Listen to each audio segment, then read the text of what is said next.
the famous words, the king in the field, comes from the Alter Rebbe, and it's about this month.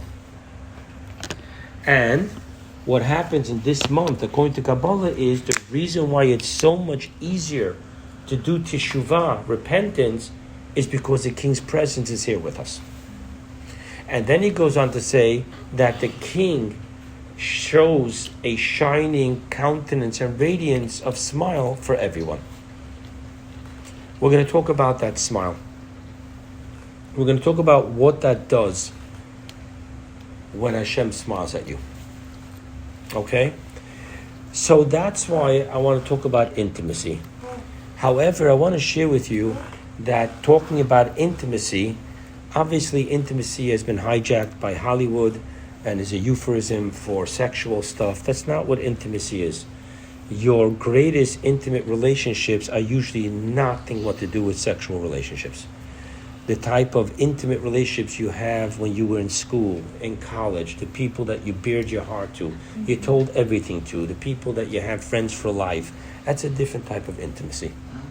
So before we talk about that intimacy, on that table, that green book is an awesome book written by Mel Robbins, and it's called Let Them.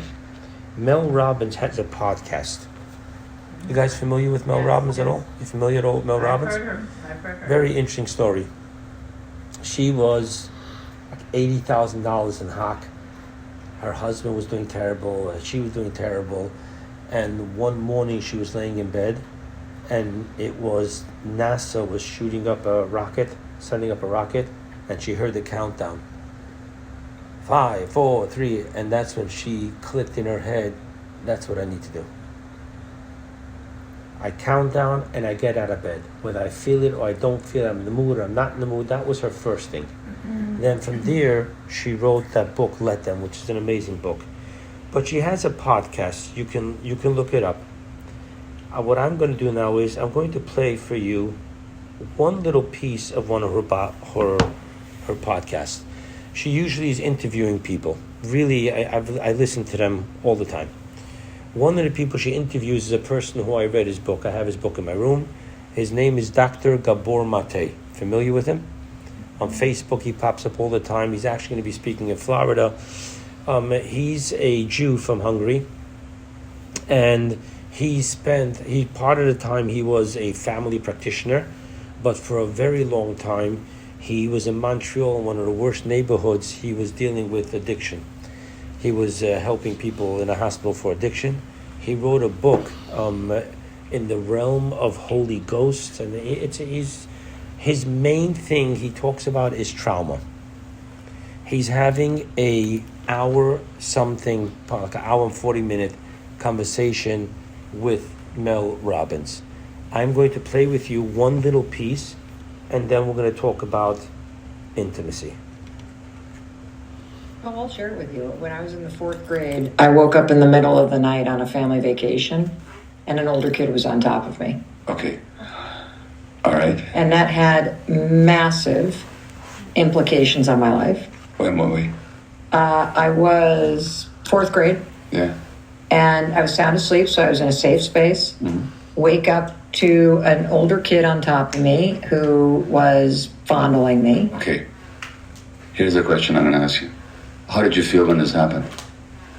I felt very confused and scared. Confused and scared. Good enough. Who did you speak to about it? No one. Okay. If something like this happened to one of your daughters, was it grade 4? Yeah. Okay. If one of these things happened to Sawyer or Kendall in grade 4, and if they didn't talk to you, how would you explain that? I'd feel... How would I explain it? I would explain it, and I'm about to go intellectual. I personally, as the mother, would feel heartbroken. I understand how you'd feel, but really I'm not asking how you'd feel. Okay, so... I'm asking how you'd explain it. Why wasn't my daughter talking to me about feeling scared and confused and violated? Why? Because she didn't feel safe talking to me. That's the trauma. The trauma began before that happened.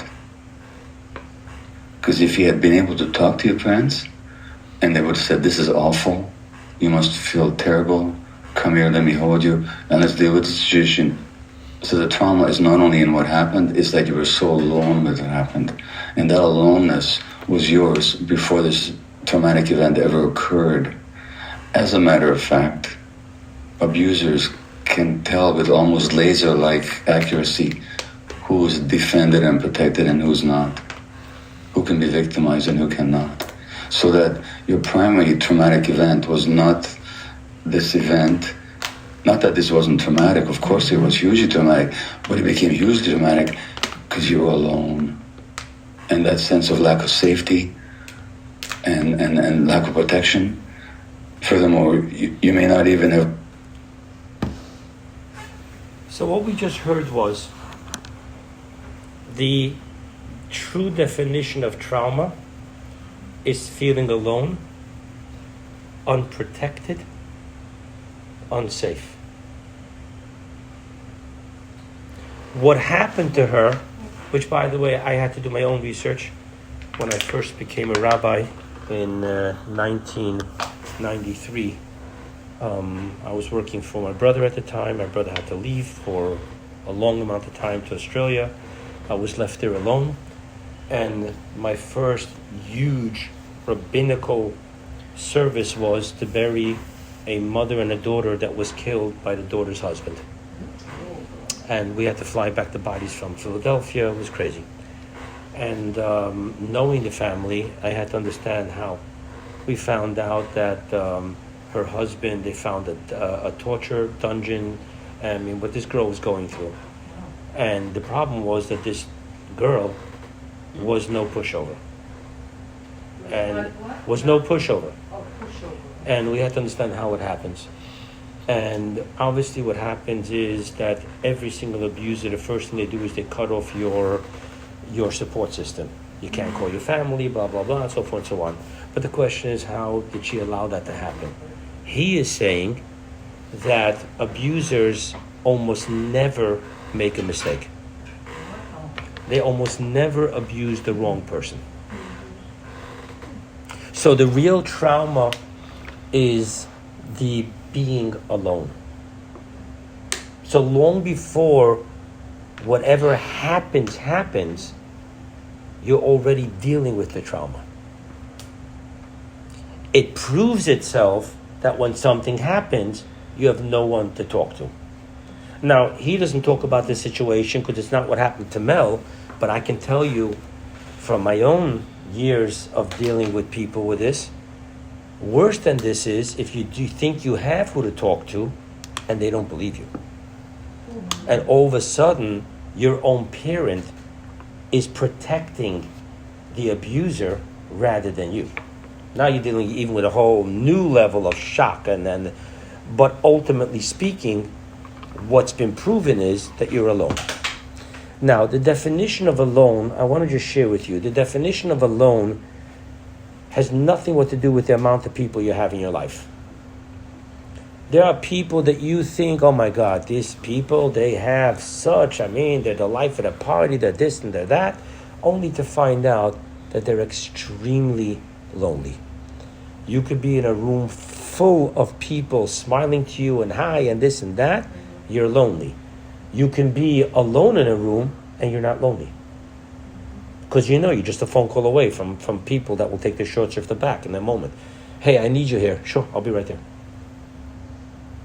So the definition of lonely is really the foundation of trauma. Which means to me that what intimacy means is that you're not alone.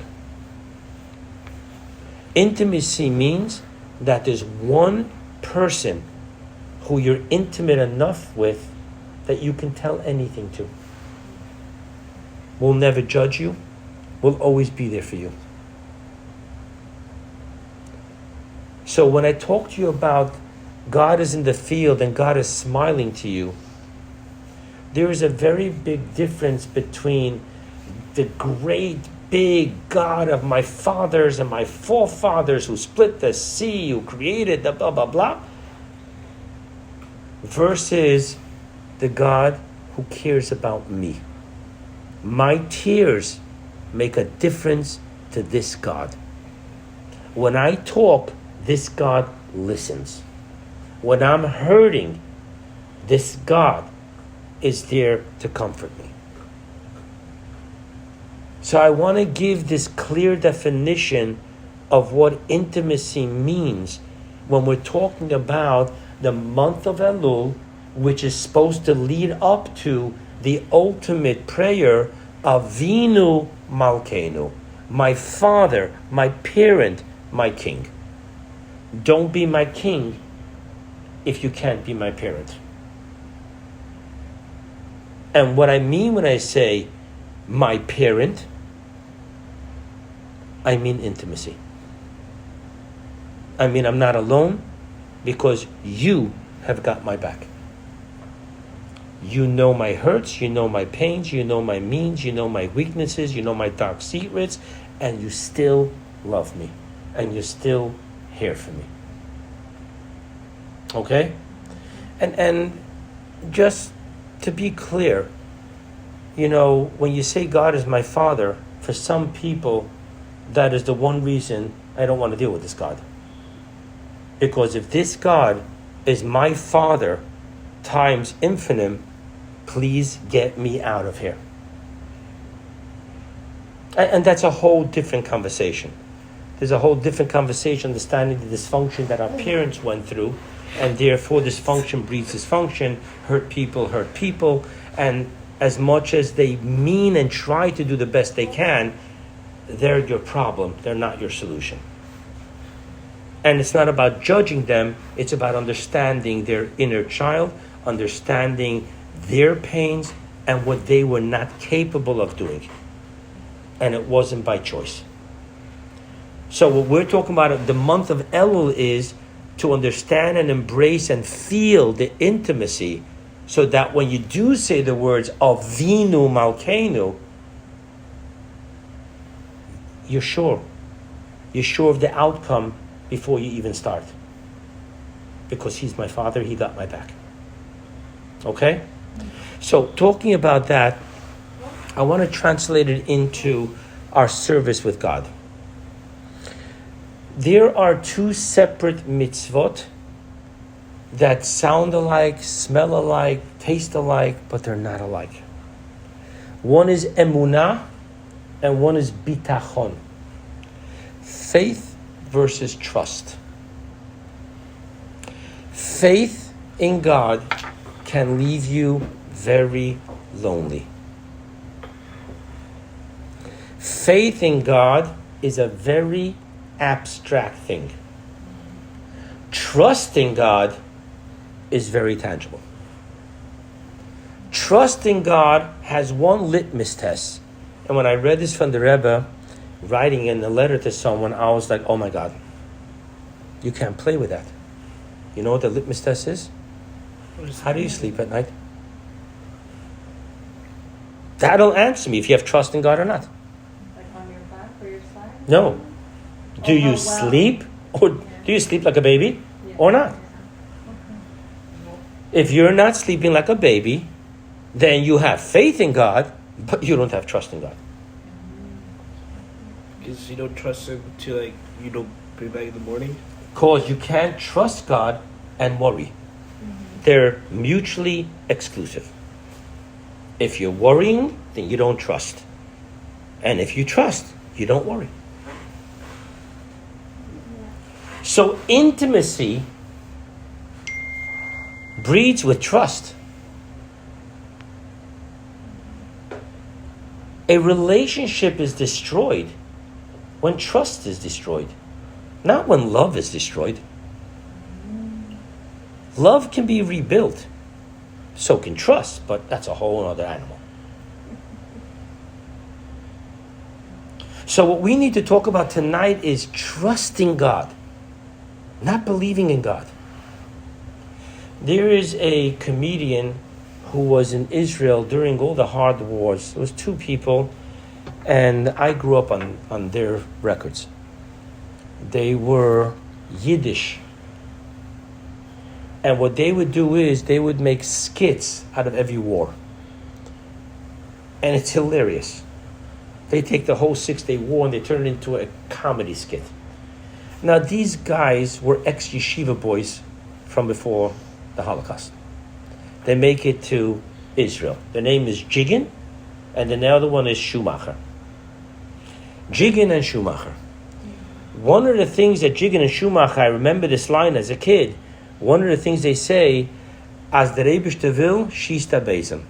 Bei mir hat nicht gewollt. If God wants, a broomstick can fire. By me, he didn't want. Faith is what God could do. Trust is what God will do. My believing in what God could do leaves me very lonely. I read the Bible. I read all the stories, miracles, right, left, and center. And then you go back to Forrest Gump. You know, if life's a bowl of cherries, then why am I in the pits? So yeah, I have no lack of faith in God. God's omnipotent, everything. Just not for me. Trust is not about the great, big, gigantic, no. He's my God. And that's why in our prayers, we're very careful to make two statements. Elokeinu v'Elokei Avotenu. He's our God. He's the God of our forefathers. And if he's not our God, then his being the God of our forefathers is meaningless to me. And that's why in the Song of Songs, when they sing after the splitting of the sea, we say it every single day, Az Yashir, we say the verse, Ze Keli v'anvehu, Elokei avi v'arom imenu.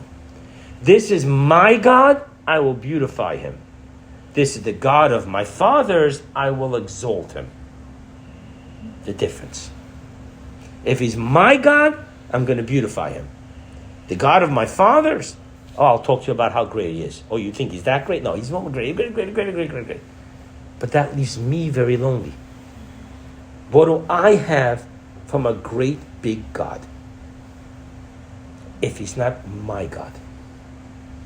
There's a teaching that the word beautify is va'anvehu.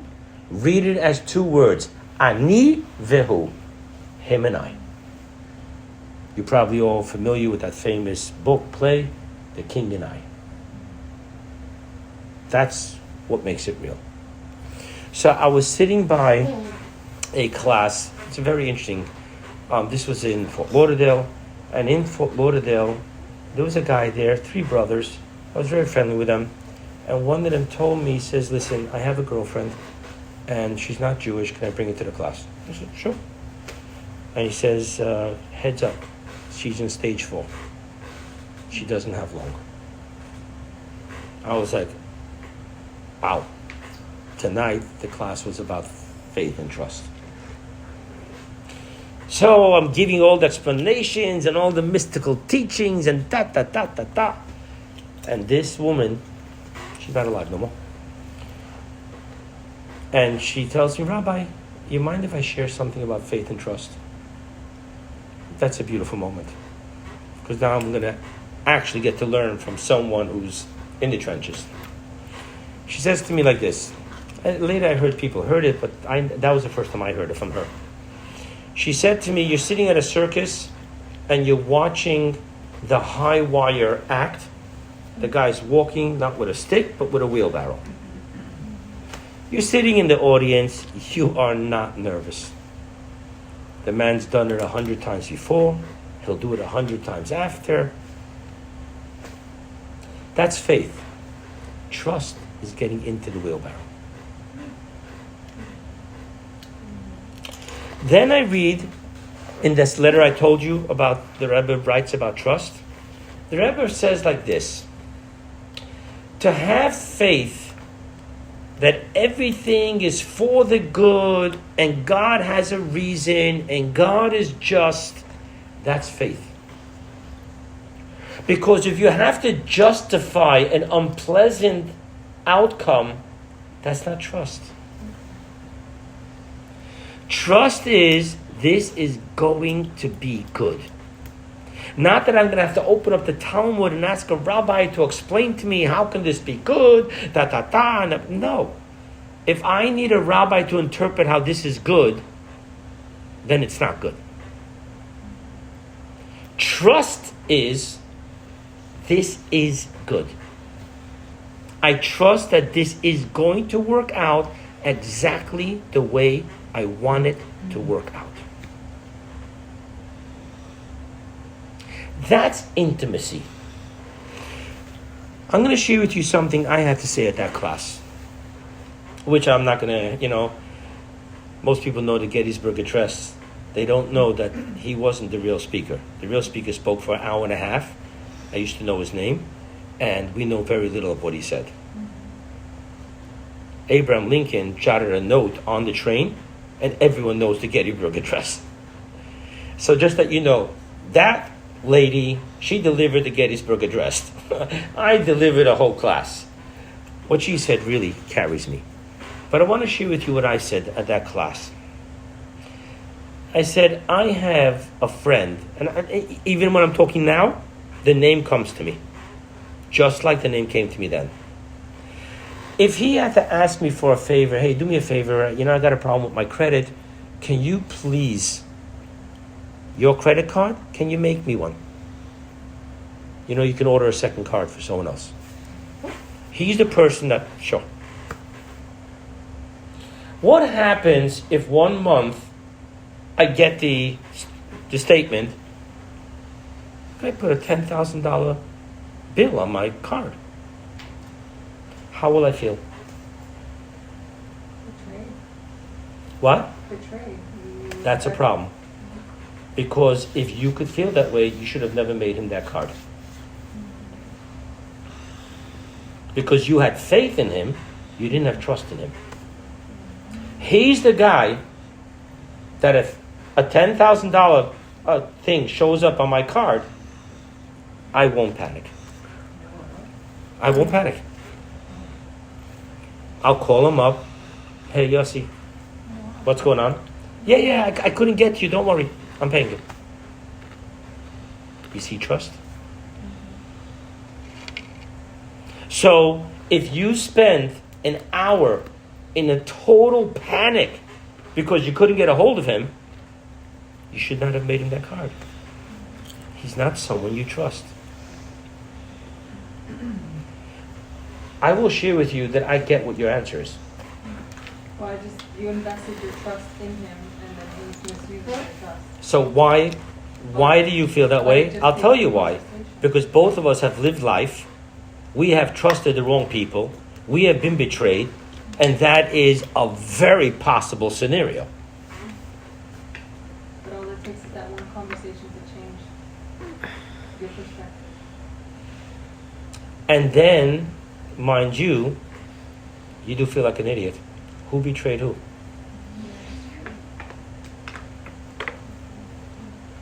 Right? How many movies do you see where the woman feels betrayed and she's screaming at the husband only to find out that the husband was really setting up a whole surprise party with a gift, and all of a sudden we just messed that one up. I want to share with you one of the most painful Rashis on the Chumash. So when the Jewish people finally, after 40 years, they come to the border, and now the wars are starting. They have the war against the big giant Sichon, they have the big giant Og and everything. So what happened was, at one point, when there was a war, it wasn't just one king, all of them gathered, right? Like we had in Israel, that war. Remember the famous war that they came from all sides. And it was like, really, God? The Jews said these words: it's because God hates us that he's doing this to us. And Rashi says, and by the way, when you say these words, because God hates us, usually it comes along with a justification. Because who better than me knows how justified it is that God should not really be very happy with me. Right? We all know our dark secrets. What does God say? Rashi says that God says like this. I did this, so instead of making them have 10 wars, let's just get this over with. What are you worried about? You know who's fighting your war with you. Let's just take care of this. So everything I planned, exactly like the movie scene, everything I'm planning is to take care of this. I'm really doing all of this to take care of you. And what are you saying? In a moment of a lack of trust, I'm not just worried that God's not going to take care of me. I'm now sure that the reason God's doing this is because He's had it.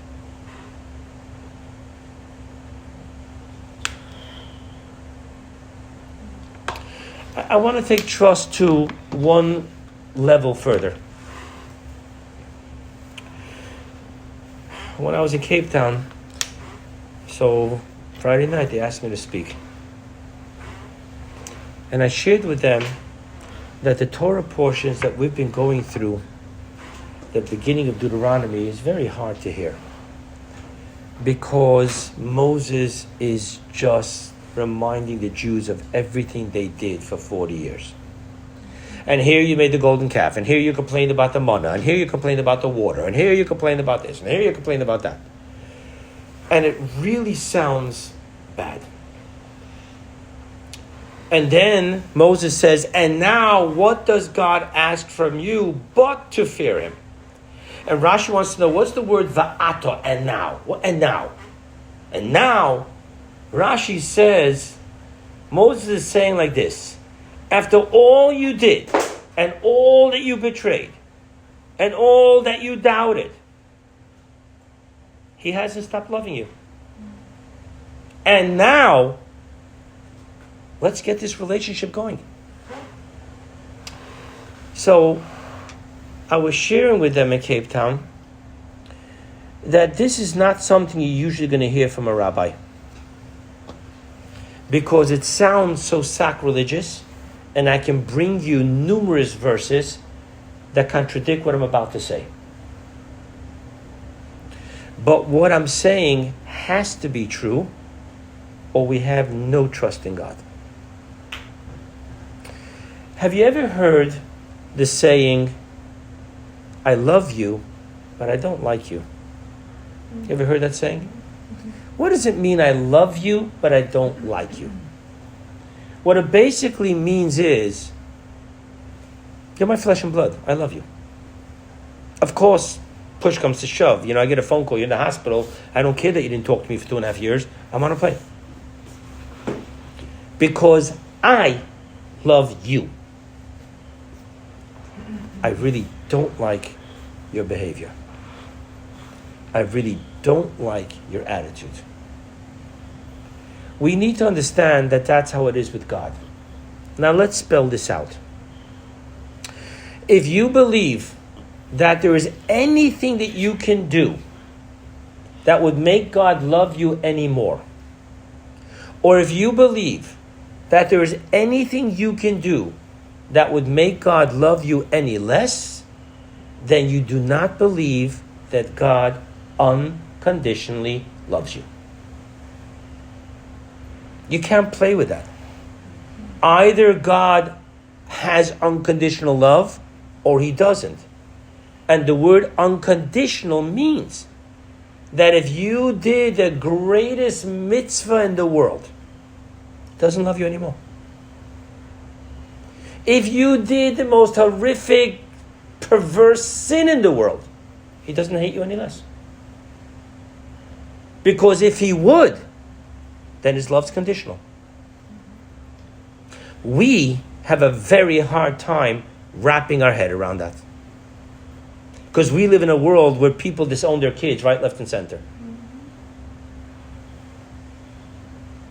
We have a hard time wrapping our head around love that no matter what you do, it won't change my love. Oh, it will change my like. It will change how I behave with you. Don't take me for an idiot. But when it comes to be or not to be, which is in the realm of love, not in the realm of like, I'm there.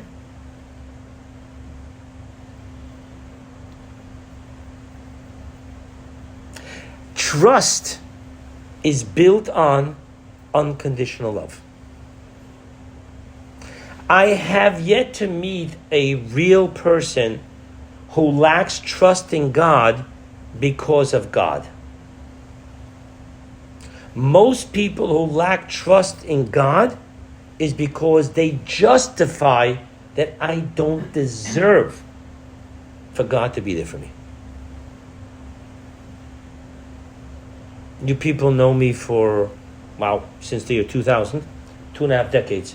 Wow. You know that somewhere along the line, on Yom Kippur, you're going to hear from me the words, stop trying to get God to forgive you, because the problem is, can you forgive yourself? Our problems with God is always because of our problems with ourselves. A lot of this, especially according to Gabor Mate, has to do with our first God. Our first God is our mother, our second God is our father. And when these primary caretakers were not capable to give us unconditional love, we then, when we find out about the real God, I was at a meeting, a recovery meeting, and a guy shared something that just, wow. He shared, I thank God that my father was an atheist, so that when I got to the program and I had to find God, he had no baggage. You had no what? Baggage. No baggage. Yeah. What does that mean? That means I didn't have to have my father's problems with God be my vision of God. Oh, yeah. What it means is that when a parent says, if you do this, God's going to punish you, that's baggage. Yeah, or so. There was a story I told in this talk I gave in Cape Town. You guys heard the story from me. It happened with Tuvia Bolton, a man I know personally. And in 1984, there was the Lebanon War. I was in Israel then. And the Chabadniks were called in to do the Miluim, to do their, part of service in the army. And what they did with the Chabadniks were, whenever there was a mission that went out, right before the mission went out, they would call out the Chabadniks and say, go bring your tefillin, and give them that moral boost. And that Must be Tuvia Bolton was there.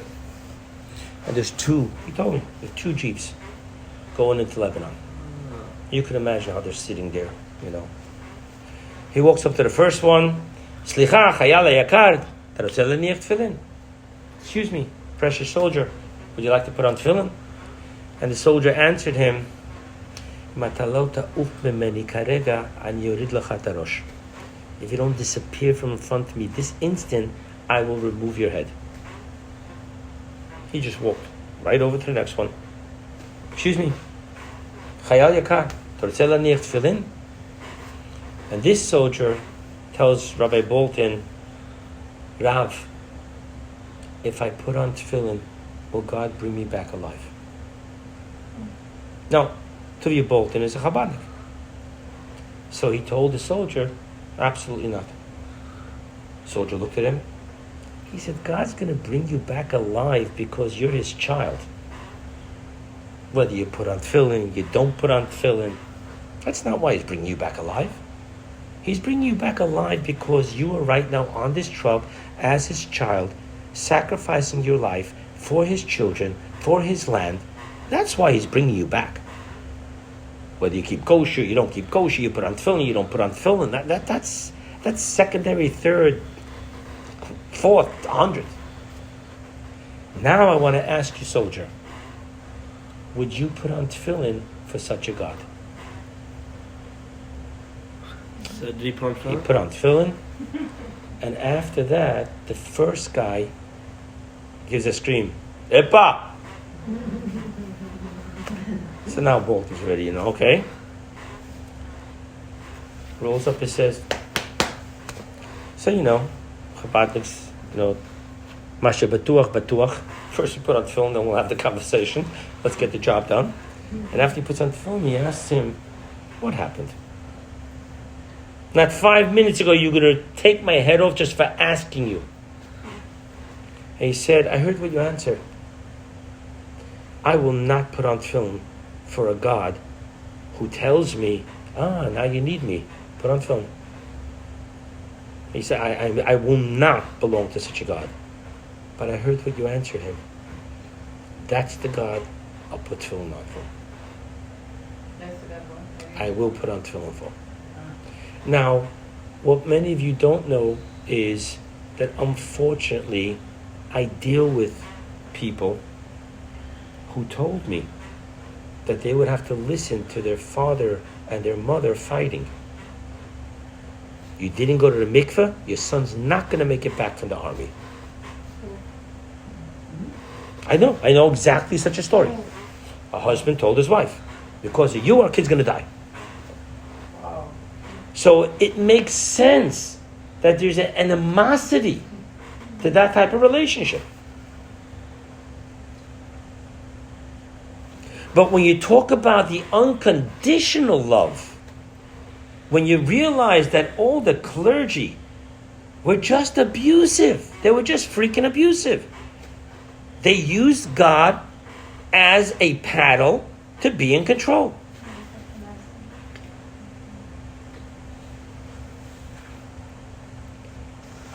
Then you start realizing, so who is God? Which, by the way, step 2 of the addiction recovery clearly says that you have to find a higher power of your understanding. Of your understanding. What is that supposed to mean? God is God. It's not who I make him to be. God is who he is. And there are verses that clearly say, and if you will not hearken to my voice, I will this and I will that. Na ba ba ba ba ba ba. Don't confuse it. Don't confuse the verses that talk about like and the verses that talk about love. And understand that all the verses that are business-like will be overridden by the love verses, because love verses is what tells us that nothing will get in the way of repentance. The love verses tells us that with God, there'll never be crossing the line of no return. Because that's what unconditional love gives you. So yeah, it doesn't mean that I can do what I want, when I want, and just tell God, hey, you love me, come on. There is the day-to-day negotiation, right? I don't care how much this husband and wife love each other. He does something out of line, and she's going to come crashing down on him. Now, the weak mind would say, oh, all right, there's no more love. The powerful mind knows, have it out, and then hug each other.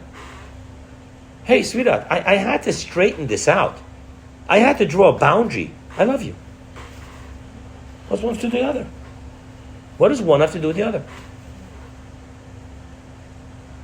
Don't keep on doing this. But love tells me that there's never a point of no return, as long as you're willing to own up and change your ways. But if not for unconditional love, teshuvah would not be possible. We had it, we lost it, bye-bye.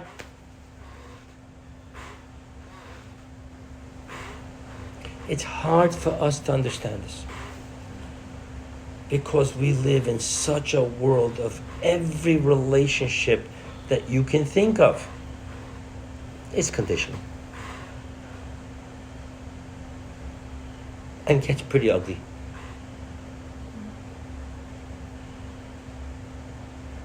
That's the trauma that Gabor Mate is talking about. I want to put things in perspective. I end up doing crazy type of meetings. I have meetings with African Americans, if you want to say it politically correct. This girl was talking to me, a married woman, talking to me about her child that she wanted me to help her. She had relatives that were consistently molesting her. I mean, the stories that just go on are just, that, you get to witness when you sit in my chairs is very difficult. And you basically, like, what am I supposed to tell this person? When every single relationship can be betrayed in unthinkable ways, what do you do? What do you do? So I'm sitting there with this black woman, and we're talking about this. And, she doesn't want to hear, oh my God, I feel so sorry for you. She wants to know, how do I move on with life? And this was already, she had kids of her own, and she still never let go. So at those moments, I say a verse, the verse that you say before Shemona Esrei. God, open my lips and let me speak your praise, because I have no idea what I'm supposed to say. I'll tell you what I told her. I said, from my readings and from my other discussions with people, what seems to be the case is that when a child is being molested, they go to an outer body experience. They see themselves from the outside watching what's happening to them. Some kids were documented that they knew what number to pick, and they would start counting backwards, knowing that by the time they get to 0, it's over. What I told her was, why do kids do that? They didn't take no psychological courses. What happens is that they're conserving a piece of them that's not being violated. Because I'm outside of it. I'm watching it. So while so many layers of me are being violated, there's a piece of me that it's not happening to. I am but bearing testimony to what's happening to the rest of me. I told her, what I can share with you is, find that piece of you, because that's where the healing is. Find that piece in you, right? Find that piece of you, because that's where the healing is. That's where the healing is, okay. There is a piece of us, no matter what we've done to ourselves and to others, there is a piece of us that did not participate. There was a piece of us that has always been forced to be nothing more than to bear witness of what we are doing to ourselves. But they were not part of it. Thus, we're taught in Hasidus that at the worst time of sin, there is a piece of us that remains faithful. That is the piece of unconditional love. That is the piece that receives unconditional love, and that is the piece that gives unconditional love. My studies and my experiences with addiction has taught me that addiction is the outcome of a black hole within us.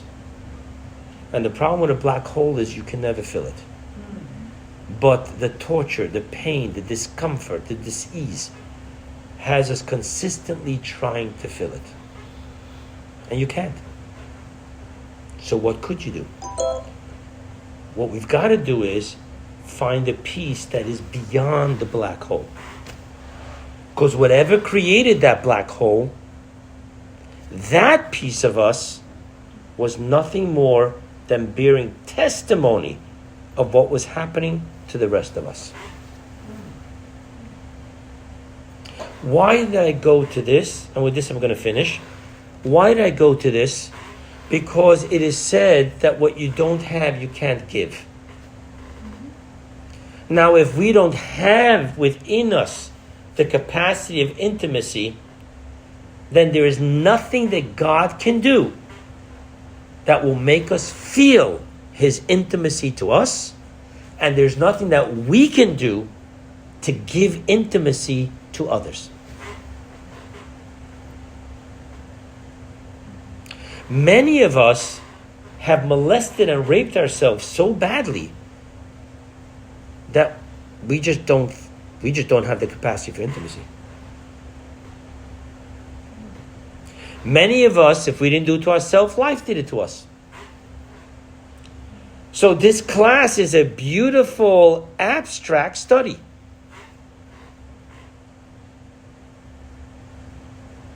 So I'm going to tell myself and I'm going to tell you what I told that black woman. Find a piece of you that stepped out of all of this. It remained loyal to you. It remained loyal to God. It remained loyal to the world. Find that piece of you, and you will find the capacity to receive intimacy and to give intimacy. Shana Tova.